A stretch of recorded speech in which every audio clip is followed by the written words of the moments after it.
ഞാൻ എൻ്റെ മക്കളോട് പറഞ്ഞിട്ടുണ്ട്, ചികിത്സയ്ക്ക് ശേഷം ആരോഗ്യത്തോടെ എഴുന്നേറ്റ് നടക്കില്ല എന്നുണ്ടെങ്കിൽ ചികിത്സിക്കരുത്. വേദന സംഹാരികൾ മാത്രം നൽകുക. സാധ്യമെങ്കിൽ ഇഷ്ടമുള്ളത് തിന്നാനും കുടിക്കാനും തരിക. ഒരു നിയന്ത്രണവും പാടില്ല.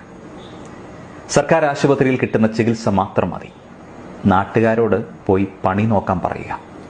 സ്വകാര്യ ആശുപത്രികൾക്ക് കൊള്ളയടിക്കാൻ അവസരം നൽകി കുടുംബം കുളം തോണ്ടരുത്. മരണം പ്രകൃതി നിയമമാണ്. അതിൽ പ്രത്യേകിച്ച് വിഷമിക്കാനൊന്നുമില്ല. എല്ലാം ഒരു മായയാണ്. വൃദ്ധരെ ICUവിൽ കിടത്തി കുടുംബത്തെ കൊള്ളയടിക്കാൻ വൈദ്യ സമൂഹത്തെ അനുവദിക്കരുത്. മരിക്കാൻ ലക്ഷക്കണക്കിന് രൂപയുടെ ചെലവാണിപ്പോൾ. വാർദ്ധക്യം കൊണ്ട് ജീർണിച്ച ശരീരം ജീവിതം മതി എന്ന അടയാളം കാട്ടുമ്പോഴും വിടിയല്ല.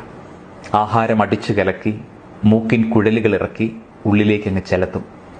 ശ്വാസം വിടാൻ വയ്യാതെ തൊണ്ടയിലൂടെ ധാരമിട്ട് അതിലൂടെ കുഴലിറക്കി ശ്വാസം നിലനിർത്തും.